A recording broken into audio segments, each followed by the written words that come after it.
Somewhere about 8 years ago, before I had kids, because I know it wouldn't have happened after I had kids, my wife for my birthday bought me and some friends tickets to go skydiving, where you actually get in a plane, you parachute out with a tandem instructor. For me, was not scary at all until you get up in the plane, thousands of feet in the air. They open the side of the door and they bring you right to the edge of the plane where your toes are literally on the edge. I mean, you're just looking. You're like, okay, this is it. Wow, here we go. And they ask, are you ready? They pose this question like, of course I'm not ready now. But they jump before I could even reply. So it's that same feeling that you get when you do an iOS upgrade remotely on a Cisco device. It was funny. I was trying to think of a way to describe it, and the parachuting came to mind. And then I seriously, this before I actually started recording, I had the thought, which one's scarier, a remote iOS upgrade or jumping out of a plane? And I'm like, well. Honestly, I would probably say remote iOS upgrade. By the time it's said and done, I mean, you get the same like sweaty palms. You're pinging the device; it's not coming back up. You're going, oh, come on, because you're thinking, okay, if this doesn't come back up, what do I do now? Do I call the management? What do I do? So that's why we're here. We're going to learn how to do iOS upgrades. Now, I will say I'm not going to take away the fear because that's part of the thrill.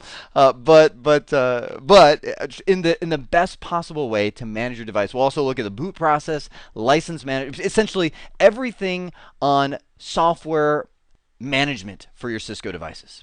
Well, before we get into the iOS upgrades themselves, let's talk about how the Cisco device boots, because understanding this is a key to, well, not having as sweaty of palms when you're doing it. First thing is that the Cisco device uses something called the configuration register. Now, you'll be able to see this if you go to any Cisco device, get into user mode or privilege mode, doesn't matter, and just do a show version. Show version gives you a lot about how long this router has been running, 46 minutes in this case, a lot about the interfaces that are on there, what iOS version, what model of router it is, so on. At the very, very bottom of this is going to be the configuration register. Now you can see this is 0x2102. Now this is the normal configuration register. This is what I would expect to see on just about every Cisco device that I work on. The main digit that controls what we're talking about right now, which is the boot process, is this last digit right here. So by default, it should be 2102, but you could make it 2103, 2104, 24. Any of those do essentially the same thing, which is boot normally. I'll explain what that means in a second. Now, if you change that, if you go in, and by the way to change that is to go into global config mode and type configuration register. And then you type in what you want it to be. So you'd say, for instance, 0x2100, which is this first one that I have right here. If you set it, then the next time you reboot, you go straight into this land called ROMMON.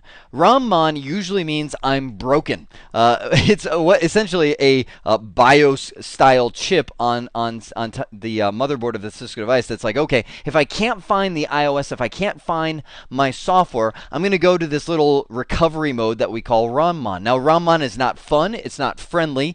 It's somewhat painful to work in because it's a base level operating system. I mean, it's a virtually nothing. Its whole goal is to give you the ability to copy your iOS image back into the router's flash, and you'll usually end up there if you, for instance, have bad flash on the router. Almost 99% of the time, this is where I've ended up in ROMMON. I reboot, and I've either messed up myself and accidentally deleted the software, which I've done that once or twice.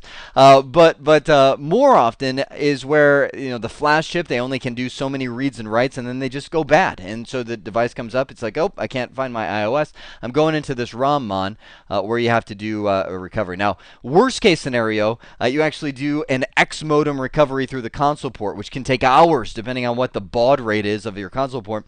By default, it's 9600 baud. And it's funny, when I first saw X modem, I was like, oh, it's like my old Commodore Amiga BBS days. I used to run a BBS back in the day, and you would have X modem and Y modem and Z modem file transfer. Anyway, I'm reminiscing, shed a tear. Oh, those were the glory days.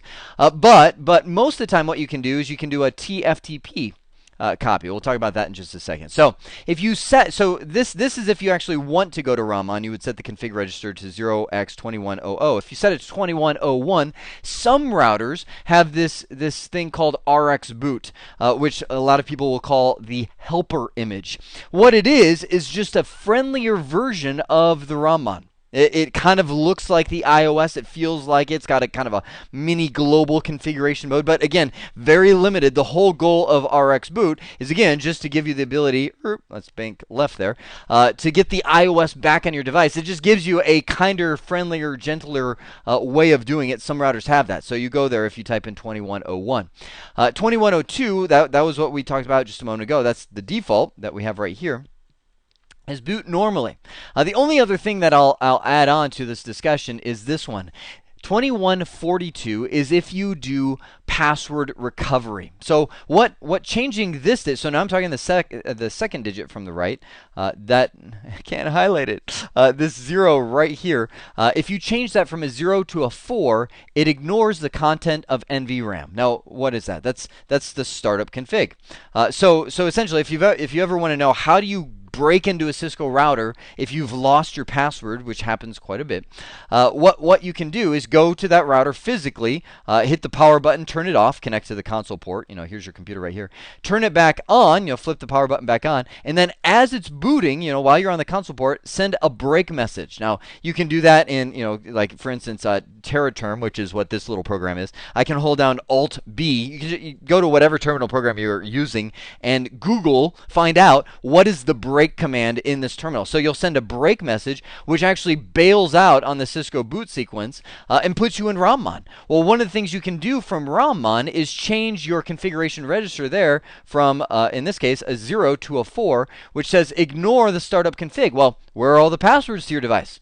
And the startup config. So the router boots as if it doesn't have a config, right? So that you then boot the normal iOS. It's like, do you want to enter initial config dialog? That message you get as when your device has no config. You say no, and then you go in and you type in copy start to run. So you copy the config with all the bad passwords and all that to the running config, so that you can save the config from before. Now you might say, well, isn't that the problem? Weren't you locked out because you didn't know the passwords that are in there? Well, the beauty is by the time you get here, you're already at the privilege mode prompt. You're already at a place where you're staring at this symbol right here because you got by it. You typed in enable when the iOS had no configuration. Then you restore the bad configuration, but you're already past all the passwords. So then you just go in and reset all your passwords, and voila, you've done password recovery on your Cisco device. So that's another very cool thing that you can do with the configuration register is do password recovery. Okay, so let's say that we are booting normally, which almost always you're going to do. The next thing that the router is going to do is check for boot system commands in the startup config. So by default, when it comes in here, well, I'll say what most people do is just look for the first iOS image in Flash. So let me come over here and do a show Flash. I don't even know what's on this router. Let's see. Oh, that's nice and simple. So there is my iOS version sitting in Flash. It's the only file in Flash, but it's usually going to just look for the first one. You can see it's a .bin file, and then boot that. But you can override that by putting boot system commands in the startup config. So for example, I can go into global config mode and type in boot system. Question mark, and you can see I can boot it from any one of these locations. So for instance, if I had more than one image in Flash, maybe I had a backup image or a new image that I want to use, I could type in boot system boot system flash : it's almost like typing in a little URL / and then I would type in well, some of them will actually tell you the file name. This one just says Word. So type in the word. So that's where I would come in here and say, okay, that's the actual file name, and that's adding a boot system command. So now when it boots, it's like, okay, well, I'm going to do that before I actually look for the first iOS image in Flash. But the beauty of this is, let me just negate that one out of there. Oh, now I've done it. No, Control A, no. Get that out, and then get this one out. Okay, so I get those out of there. What I can also do is boot it from a TFTP server. Now, if you haven't seen a TFTP server before, it's really easy. You can actually, let me give you the number one recommendation that I have is going to be, where are you, browser? New version. There we go. When I go to TFTBPD32, this is even Cisco recommends this guy. It's some professor has actually created just a really quick, easy Windows TFTP server. You download this program, point it to a directory on your computer. You can see current directory c:\temp, and then you can transfer files to and from your computer or whatever device you would like to use to communicate and transfer files back and forth to the Cisco router. Matter of fact, why don't I download this and install it here so I can show it to you. There we go. In that flash of time, I downloaded and installed the TFTPD 30. Well, I used to call it 32, but now it's 64 because I got a 64-bit operating system. Notice I changed the directory on here to point straight to my desktop. Just click Browse, go to Desktop. That's where I want to be. Click OK. So now what it's saying is, okay, I will send and receive files from here. Now, the beauty of TFTP, I mean, you might say, well, what's the difference between TFTP and FTP? Well, TFTP stands for Trivial File Transfer Protocol. That's it. I'm just kidding. No, so TFTP requires no username and password to log in. It's just open access, whatever. You can send, you can receive, all that. FTP is a session-based, like TCP, using a full session. You log in, you authenticate with username and password, then you get access to the files that you need. So with this TFTP server, what I can do, I'm kind of getting ahead of myself, but that's okay. Makes the rest of the presentation a little shorter. I don't know where I'm going. Let me do. Let me ping. I want to make sure that I can ping 172.3100.167. Good, because that tells me that my router can reach my computer, which is running this TFTP server. So watch this. I can copy from anything to anything. So I could say, well, I want to copy, and let me just do a question mark. I want to copy, blah, all this kind of stuff. Well, I want to copy my running configuration. So let's say copy running config to TFTP. Hit the enter key, it comes up. Okay, well, what IP address of the remote host is? Oh, 172.3100.167.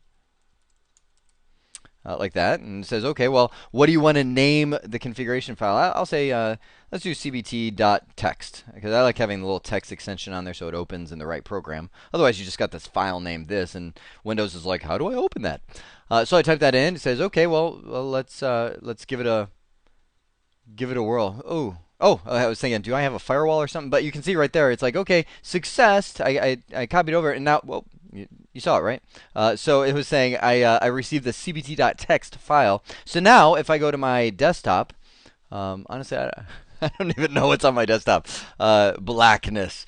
Right there. There's my cbt.txt file, and I'll open this up with Notepad++. And look at that. I mean, poof, we have a backup of our configuration. That we just got, everything that is on this router is now right here. So that's how we can copy. So back to the whole reason I brought this up in the first place. We can actually use boot system commands to get the iOS to boot from a remote TFTP server. Man, I feel so choppy as I'm talking about. Right, so here's what it would look like. I could do, for example, boot system. Do the question mark, and it says, okay, where do you? So I would say, well, it's actually from a TFTP server, and I would do // and that's where I would fill in. Where is it? There we go. 172.30.100.167 like that /, and then I would put the iOS version that I have, and that's where you would do a show flash, find out what iOS is in there. There we go. So something like this, right? So I'll copy and paste that there. So now, this is just, are you following me still? Things are just not going well here. Okay, so let me just hit the up arrow so you can see the whole command. Control A, take it back to the beginning of that. So I'm saying boot system TFTP, to here, and then load this iOS. Now, we're assuming that that iOS is on there. Now, the reason this is way cool is because, let me do a show run, include boot. Like this, so you can actually see the full command. The reason this is cool is because I can actually maybe try out a new iOS version without replacing the iOS that is sitting in my flash. So I can, maybe my flash only has enough room to hold one iOS image, which actually in this case is true. This is 29 megabytes in size, and I'm looking right here, and that's 32 megabytes of flash. So there's no way I could actually cram another iOS image in here without erasing this one first, which is scary because what if the new iOS image doesn't work? work.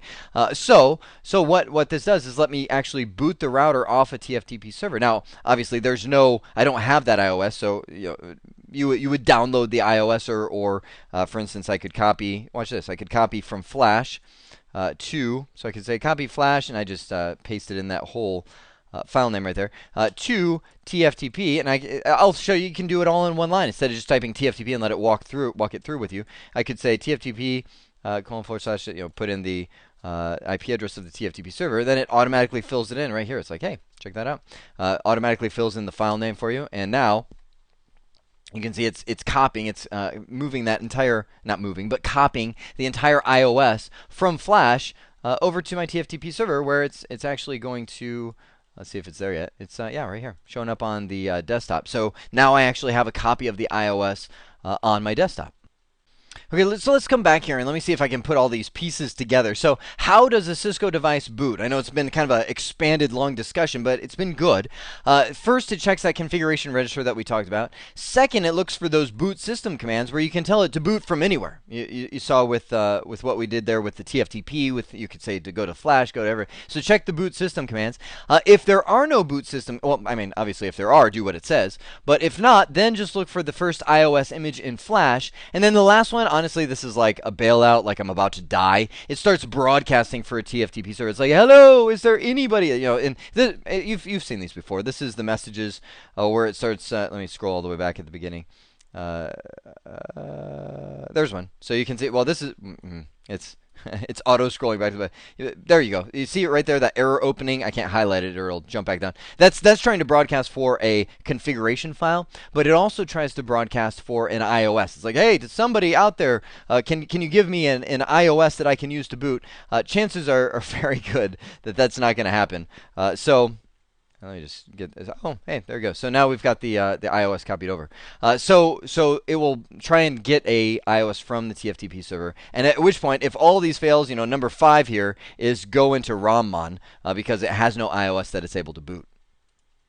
That took a little longer than I thought it would, but that's okay because we actually started overlapping with some of the topics like file storage locations. I wanted to give you a view of where your Cisco devices can store stuff. Now, what do you mean by stuff? I mean startup configurations. I mean iOS versions, running configurations, all kinds of stuff that they can store. You can see that, first off, I split these into 2 different colors. The blue represents stuff on your router. So these are locations on board. So if you take a Cisco router and open it up, it's like a pizza box.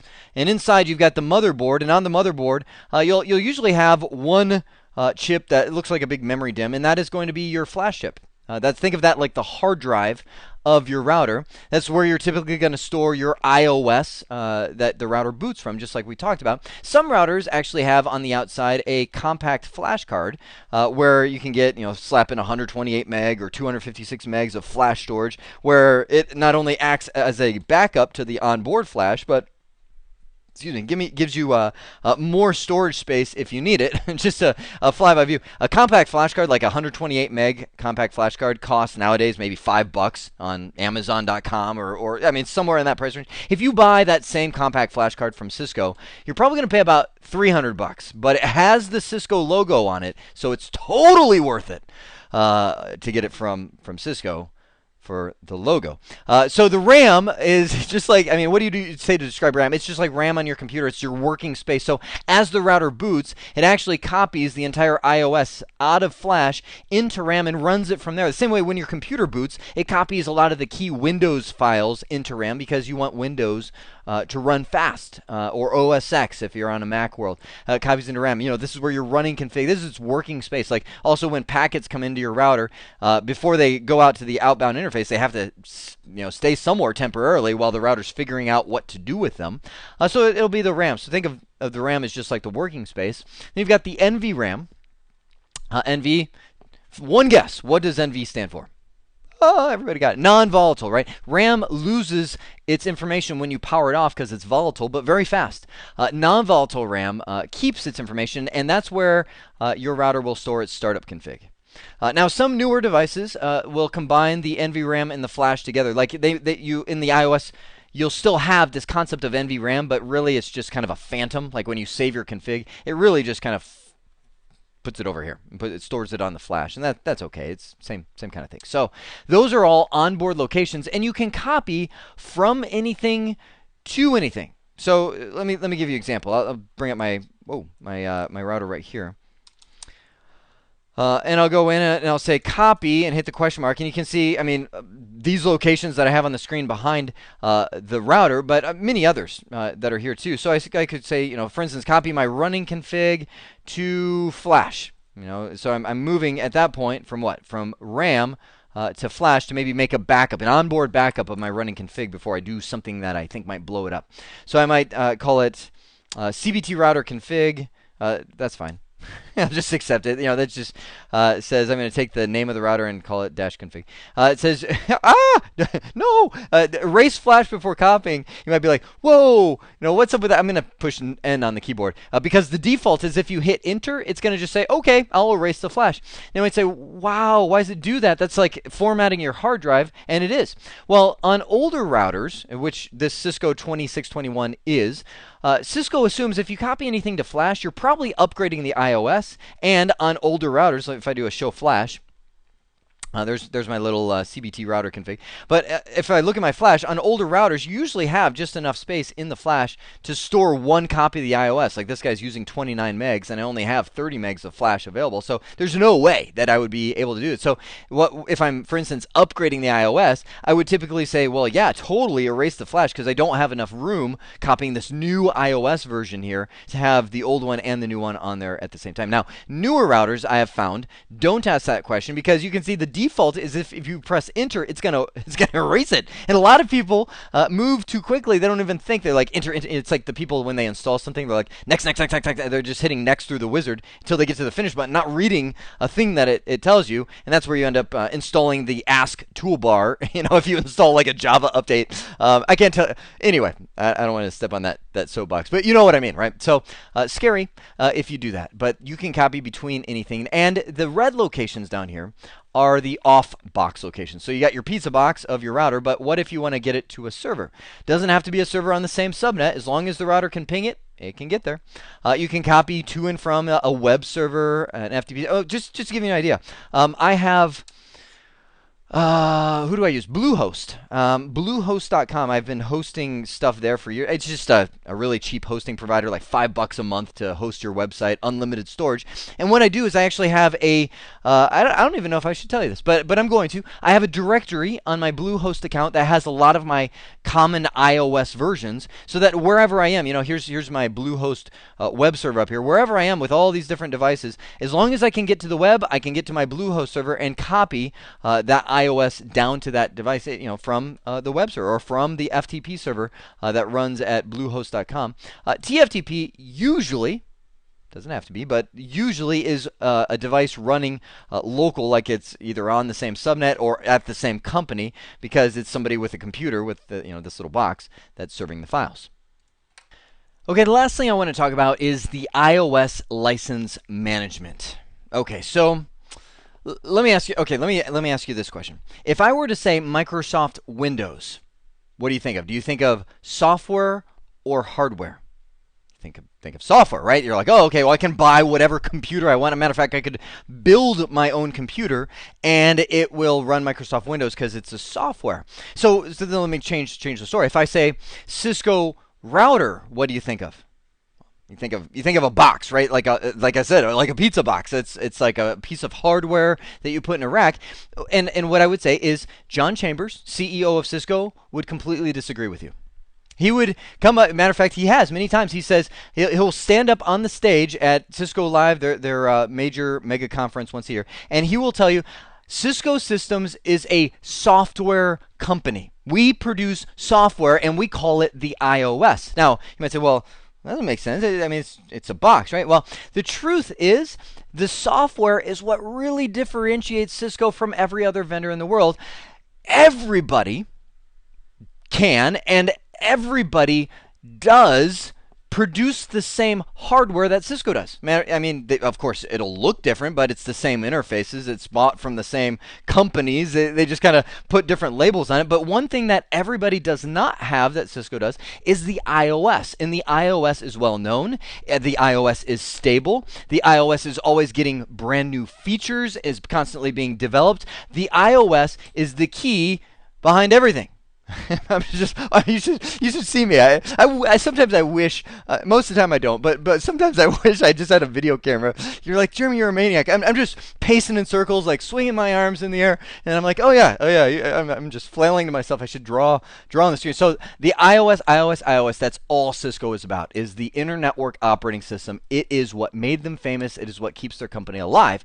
Now, before iOS version 15, we actually were at iOS version 12. Yes, they skipped from version 12 and went all the way to 15. Nobody quite knows why except the guy who did it himself. But in the 12 versions, you would actually get these bundled different versions of feature sets. So the cheapest version of the iOS that you could buy. So you might say, well, wait a second, is this like a made-to-order system? It kind of is. When you order a Cisco router, they will say, okay, well, how many interfaces, all that kind of stuff, and then they'll say, what version of the iOS do you want? Because it comes with the IP base, and the IP base is, $2,000 for that router. And they say, okay, or you can get exactly the same router, but with the IP voice feature set, which is essentially IP base plus voice over IP characteristics, and it's going to be $3,000. So, for the same hardware, but a different version of the software, you go up in price. And now I'm just throwing arbitrary numbers out there, but you go up in price because it has more features. And then they would have, for instance, advanced security, which is where you would get a lot of the security, like VPN capability, like AES encryption, like all of the different security parameters. I'm trying to think of things at the CCNA level that I could throw out there. But I mean, very, firewall capabilities, all that kind of stuff. And then you go into IP services. IP services is where you get all the weird stuff that isn't normal for a company to do, like MPLS. Usually if you're like a service writer, you'll do MPLS, multi-protocol label switching.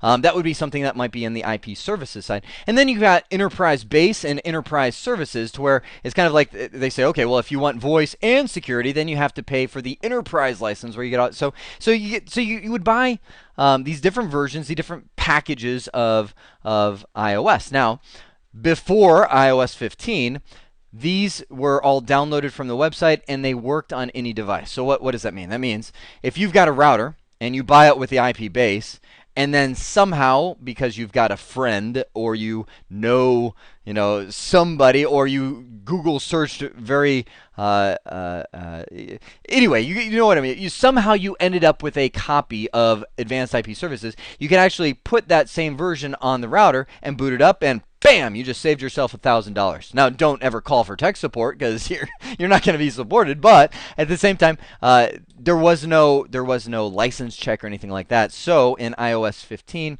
that all changed. So first off, they got rid of all of this madness, to where you would just, you would say, okay, what version of the iOS do I have? Oh, I only have the IP base. That means I've got to schedule an outage window. I've got to, all these kind of things, because you would have to completely swap out the iOS to get the new version with the new features. Well, now in iOS 15, all of these features are included in the base image, but they're actually activated with a license key. Now, that license key is going to be hard-coded to a whole variety of factors. You can't just make up a license key. You have to now buy it. So it'll come with the IP base, and then when you say, okay, well, I want to activate, we'll say, unified communication features. You pay Cisco some money, and they say, okay, well, here's your license key. Go ahead and type that in, and poof, without upgrading the iOS, you just now activate all of the voice over IP features that are in there. So gone are these enterprise services thing, because now you can just turn on the feature sets that you want and that you pay for as it goes. So in the end, hopefully will be a little cost savings for you, but also from Cisco's perspective, everything is licensed now, and it's not just like a friend of a friend gives you an iOS version that now works on your specific device. Now, I don't actually have a router that does support iOS 15, nor do I have the desire to actually pay thousands of dollars for the upgrade license keys that I get this one-time chance to show you the activation of it. But I mean, it's really easy. Obviously, Cisco, anything that's going to make them a lot of money will be really easy. Where you're able to see this is, I mean, there's a lot of, you can type in show license features, a lot of different show commands you can use, but I just like looking at show version on the newer routers. And what they'll do is they'll actually say, okay, all the technology package license information, this is from a C2951 device, Cisco 2951 router. So they'll say, okay, on this we've got IP base, which is current, it's active next reboot. That's what it came with. And then we see, okay, security, unified communications, data services, all of these different license features. You can say, okay, well, this guy is actually not being used. Now, one of the neat things, this is kind of cool. I think they stole this from SonicWall. I saw SonicWall do this, and I was like, that's a cool feature, to where you can kick these things into an evaluation mode. So you can say, well, I just want to try out this unified communication features, and you'll usually get about a 60-day trial on there, to where you get full access to that, and then it disables itself because it needs to be installed with a license. Licenses, again, piece of cake to install. You just go into global configuration mode, type in license install, and the activation code that they give you, and it will activate one of these services, and then sometimes it does require a reboot to make all of those active, but it essentially turns on that module of the iOS that's already there. So you don't have to download any new iOS versions at all. It's all part of the base feature set.